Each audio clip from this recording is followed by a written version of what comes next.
দর্শক, উত্তরার 11 নম্বর সেক্টরের 18 নম্বর রোডের এই বাড়িটিতে আজকে আসলে আগুন লাগার ঘটনা ঘটেছে সকালবেলা।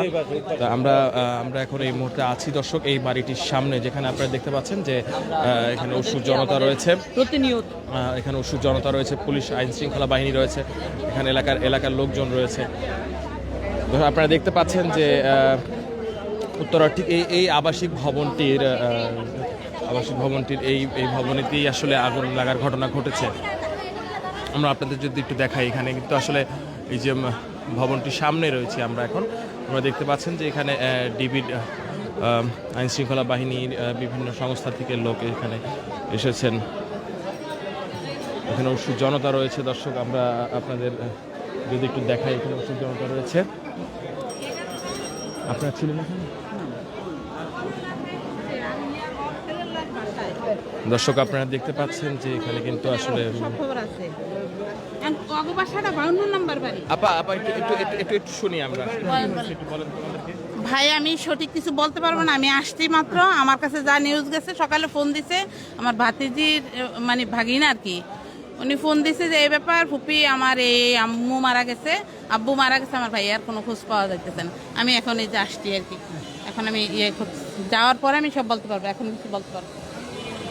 আপনারা যেমন শুনছিলেন যে আসলে এখানে নিহতের ঘটনা ঘটেছে। সর্বশেষ আমরা তথ্য পেয়েছি যে আসলে পাঁচজনের নিহতের ঘটনা ঘটেছে। দর্শক, এই বাড়িটি ফায়ার সার্ভিসের কেন্দ্রীয় মিডিয়া সেলের যে কর্মকর্তা রয়েছেন তালহা বিন জসিম জানিয়েছেন শুক্রবার সকাল 7টা শুক্রবার সকাল 7:50 উত্তর 11 নম্বর সেক্টরের এই বাড়ির 6তলা ভবনের 2য় তলায় আগুন লাগার খবর পান তারা। ফায়ার সার্ভিস 2টি ইউনিট সেখানে গিয়ে 8:25 আগুন নিয়ন্ত্রণে আনে।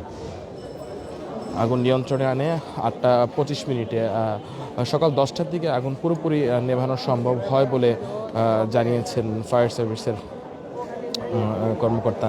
ঘটনাস্থলে 3 জনের মৃত্যু হয়েছে, 13 জনকে উদ্ধার করে দর্শক কুয়েত মট্টি হাসপাতালে পাঠায় ফায়ার সার্ভিস। তাদের মধ্যে আরও 2 জন হাসপাতালে মারা গেছেন জানিয়ে উত্তরা পশ্চিম থানার ভারপ্রাপ্ত কর্মকর্তা ওসি রফিক আহমেদ জানিয়েছেন সাংবাদিকদের। ভবনের দোতলা থেকে আগুনের সূত্রপাতটি ঘটে। দর্শক, এই ভবনেরই আসলে দর্শক, আমরা যতটুকু জেনেছি নিহতের মধ্যে 3 জন একই পরিবারের। আসলে ওই 3 জন হলেন কাজী ফজলে রাব্বি, তার স্ত্রী আফরোজা আক্তার সুবর্ণা এবং তাদের ছেলে কাজী ফায়াজ রিশান নামে 3 জন একই পরিবারের নিহতের ঘটনা ঘটেছে।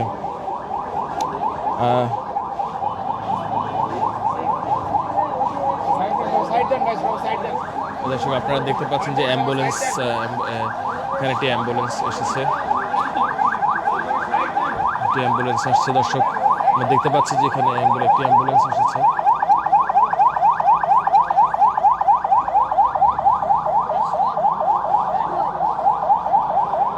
দেখতে পাচ্ছেন যে একটি অ্যাম্বুলেন্সে করে নিয়ে যাওয়া হচ্ছে কাউকে, আমরা দেখতে পাচ্ছি। দর্শক, এখানে কিন্তু আসলে উৎসুক জনতা রয়েছে, জনগণ। আমরা কারোর সাথে কথা বলি, ভাইয়া একটু আপনার সাথে একটু কথা বলি আমরা।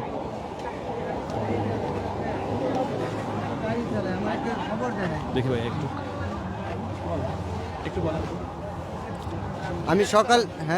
আমি অটো রিক্সা চালাই। সকালে যে আগুন লাগছে, আমি জায়গায় দাঁড়িয়ে রয়েছি, আগুন ধুমা উঠতেছে, ঠিক আছে। পরে ফায়ার সার্ভিস আসছে, আর উপর থেকে খালি একটা মহিলা আতলারা পারতেছে, সব করে। পরে কিছুক্ষণ পরে আপনার এই ছাদ দিয়া যাইয়া পরে আপনার এই বিল্ডিং থেকে আপনার লুক নামায় বের করে দিচ্ছে। পরে আমরা মেডিকেল নিয়ে গেছি। আমি 3 জনরে নিচ্ছি। তাদের অবস্থা কি দেখে? একজনের শরীর, বাচ্চা তো একজনের শরীর পুড়িয়ে গেছে, ঠিক আছে। আরেকটা বাচ্চার শরীর মনে করেন এসে, আর মহিলাটা হালকা পুড়ছে, মানে পুড়ে নাই, আর তো কালা টালা হয়ে গেছে, আমি দেখিনি। আর লোক মারা গেছিল 5 তলার লোক, মেন মানে দোতলা লাগছে আগুন, আর মানুষ মারা গেছিল 5 তলা, মমিসিং বাড়ি, এটা ফলের দন্দার। ওনার হলে গিয়া শহীদুল ভাইয়ের মেয়ে আর হলে গিয়া ওনার ভাই ওনার ছেলে। যে মারা গেছে পুরুষ হলো গিয়া হারিস নাম, আর ওনার ছেলের নাম হলো লাহাব, আর মেয়ের নাম হলো রোদাল্লা। এই 3 জন মারা গেছে। এখন সবাই এখানে 11 নম্বর মসজিদে গোসল করে জানাজা দিয়া দেশের বাড়ি ময়মনসিংহ নিয়ে যাওয়া হবে। একই পরিবারের, মানে ভাই, চাচতো ভাই, চাচতো বোন প্লাস চাচা। আগুনটা কি জন্য লাগছিল কিছু জানতে পারছেন? আমি নিচ থেকে মানে শুনছি যে কয়েলে থেকে শোভা আছে না, শোভা আগুন দেওয়ার কারণে প্রচণ্ড ধোঁয়া আছে, ধোঁয়ার কারণে এরা বাইরে নিতে চেষ্টা করছিল কিন্তু বাড়িতে পারে নাই। ওই ধোঁয়ার কারণে আর কি মারা গেছে। 3 জনের নিঃশ্বাস নিতে অক্সিজেন বন্ধ আছে, অক্সিজেন না নেওয়ার কারণে আর কি মারা গেছে। কারণ আগুন লাগছিল 2 তলায়, তারা ছিল ভাড়া 5 তলায়, তাদের বাসার 5 তলা। এটা আমরা জানি না, কিন্তু আমাদের ফ্যামিলি 3 জন মারা গেছে এটা বলতে। 5 তলা যারা ছিল তারা। দর্শক, আপনারা যেমনটি শুনছিলেন আসলে আগুন দোতলায় লেগেছিল এবং আগুন দোতলায় লাগার পর কিন্তু আসলে এখানে 5 তলায় যারা ছিল তারা কিন্তু আসলে মারা গেছে। আপনারা দেখতে পাচ্ছেন যে আসলে এই ভবনটিতে আসলে থাকতে একই পরিবার, সেই একই পরিবারের 3 জনই কিন্তু আসলে দর্শক নিহত খবর পাওয়া গেছে। আমরা দেখতে পাচ্ছি যে এখানে কিন্তু আসলে দর্শক, আমরা একটু আপনাদের সাথে দেখানোর চেষ্টা করবো, একটু কথা বলার চেষ্টা করবো। ভাই একটু দেখি, একটু সাইড দেন ভাই, একটু সাইড দেন, একটু সাইড দেন। খুবই খারাপ। আচ্ছা, আহত যারা হয়েছে তাদের বের হতে দেখেছেন? জি, আহত যারা ছিল, দগ্ধ যারা হয়েছে, আমি যখন নিচে আসছি দগ্ধ কাউকে আমি পাইনি। যে সত্যি কথা, ওনাদেরকে যে ট্রেতুক নাই খাতায় করে নিয়ে আসছে, নিয়ে ওনাদেরকে রিক্সায় অথবা অ্যাম্বুলেন্সে করে নিয়ে গেছে। আচ্ছা, আগে নিশ্চয়ই আগুনের ঘটনা শুনেছেন, দেখেছেন খবর। আজকে আপনি নিজে আটকা পড়েছিলেন, ওই সময়কার যদি এটা বলতেন। ওই সময় একমাত্র আল্লাহকে ডাকছি আর আল্লাহকে চাইছি। আত্মীয় স্বজন যিনি ছিল, বিশেষ করে আমার বড় ভাই মাসুদ আলম, মালয়েশিয়ান কলেজের ভাইস প্রিন্সিপাল, উনি উনি উনি উনি নিজে একজন ফায়ার সার্ভিসের কর্মীকে যে অসহায়ের মতো কি আকুতি মিনতি করে আমাদেরকে বাঁচানোর জন্য রিকোয়েস্ট করতেছে। পরবর্তী উনি এসেছেন এবং ফায়ার সার্ভিসের লোকজন গেছেন এবং আমরা আল্লাহর মধ্যে বেশি সুন্দর মতো চলে আসছি। আপনার নামটা কি? আমার নাম মোহাম্মদ শিবলু, নিকনেম সবাই শিবলু, হ্যাঁ শিবলু নামেই চিনে আমাকে। ভাই কোন ফ্লোরে ছিলেন? আমি 4র্থ তলায় ছিলাম।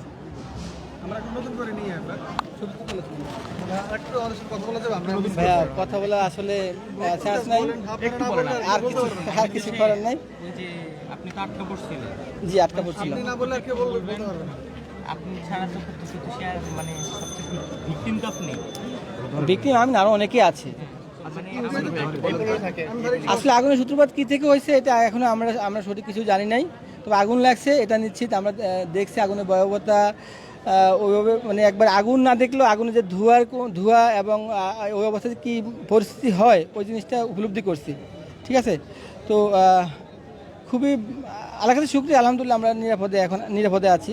আর আমাদের উপরে ফ্লোরতে কিছু ক্ষয়ক্ষতি হয়েছে আর কি। আমি লিফটে পড়েছি, লিফটের 3 4 তলায়। না, আলহামদুলিল্লাহ আমাদের ওখানে কেউ ক্ষয়ক্ষতি হয় না, আমরা আল্লাহর মধ্যে সুস্থ আছি। আচ্ছা, আগুনের সূত্রপাতের আগে কি কোনো ধরনের শব্দ বা কোনো কিছু ব্লাস্ট হয়েছে এমন? না, ওই ধরনের কোনো ব্লাস্ট পাই না, তবে আমার যখন আমি টের পাই তখন আমি মানে আমার সাউন্ড আসতেছে উপরের ফ্লোরে গ্লাসের মতো কি না জানি পুরো ফ্লোর জুড়ে পড়তেছে, মানে শিলাবৃষ্টির মতো। তখনই আমার ঘুম ভাঙে এবং তখনই আমি দৌড়ে বাইরে যাওয়ার চেষ্টা করি। ধুমা দেখে আমি দরজা অফ করে দিই এবং ভিতরেই নিরাপদে থাকার চেষ্টা করি এবং আত্মীয় স্বজনের সাথে যোগাযোগ করি এবং একটা নির্দিষ্ট সময় পরে আমরা নিরাপদে বের হই। আপনি তো ছিলেন 4র্থ তলায়। জি, সাউন্ডটা শুনছেন আমি উপরে। দর্শক, আপনারা যেমনটি শুনছিলেন একজন প্রত্যক্ষদর্শীর কাছে, আমরা আসলে শুনছিলাম আসলে আগুনের সূত্রপাতটা কিভাবে। আসলে তিনি লিফটের 4 মানে তিনি 4 তলাতে ছিলেন, এই ভবনের ঠিক 7 তলা ভবনের 4 তলায় ছিলেন এই ভদ্রলোক। উনি আসলে আমাদের বর্ণনাটা দিচ্ছিলেন যে আসলে কিভাবে আগুনের সূত্রপাতটি ঘটে এবং উনি যে আসলে কিভাবে সব এক ধরনের শব্দ পায়, যে ধোঁয়া দেখে, এই ধরনের বর্ণনা আমাদের দিচ্ছিলেন। দর্শক, আপনারা দেখতে পাচ্ছেন যে এখানে কিন্তু আসলে উৎসুক জনতা রয়েছে, তারা কিন্তু আসলে সকলেই এখানে উৎসুক জনতা রয়েছে। আমরা একজনকে শুনবো। আমি বলতে পারবো না, উনি বলতে পারবেন। এখানে আইসা তো আমরা ওরকম মানে দেখছি যে না নিভে গেছে গা, তো শুনতেছি আর কি দেখা গেছে আপনার 3 জন মানে আর কি নিহত হয়েছে, আর মানে 10 জনের মতো আর কি আহত হয়েছে আর কি। এখন আপনার মূলত মানে আর কি মানে কয়েলের থেকে মানে আর কি কয়েলের আগুনটা আপনার কয়েলটা আছে না সোফার উপরে রাখছিল, ওখান দিয়ে আর কি আগুনটা সূত্রপাত হয়েছে আর কি। হ্যাঁ? এখন কয়েলের আগুনটা মানে আর কি বলতেছে যে সোফার উপরে রাখছিল, ওখান দিয়ে আর কি আগুনটা সূত্রপাত হয়েছে। জি, তো ওনারা তো বাসাত নাই গা কেউ, দেখা গেছে ওনারা বাসাতে বেরিয়ে গেছে গা। তো উপরে যারা ছিল 5 তলায়, ওখান থেকে তারা আর কি 3 জন আর কি নিহত মানে একবার আহত হয়েছে, মারা গেছে। জি। দর্শক, আপনারা শুনছিলেন যে আসলে কয়েকজন আমাদের জনগণ বলছিলেন যে আসলে কয়েলের ধোঁয়া থেকে নাকি এখানে আগুনের সূত্রপাতটি ঘটেছিল। দর্শক, আপনারা দেখতে পাচ্ছেন যে এখানে জানালার যে কাজগুলো রয়েছে সেই কাজগুলো কিন্তু আসলে ভেঙে গেছে।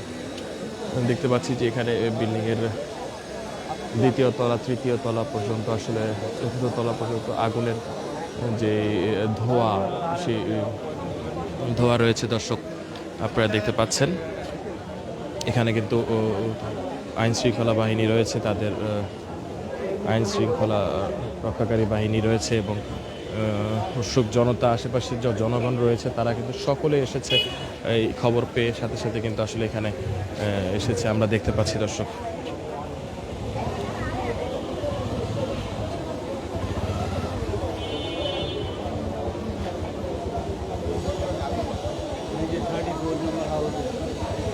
এই সেই 34 নম্বর বাড়ি, যেখানে দর্শক আজকে সকালে কিন্তু আসলে আগুন লাগার ঘটনা ঘটেছে এবং একই পরিবারের 3 জনের নিহতের ঘটনা আমরা এখন পর্যন্ত জেনেছি।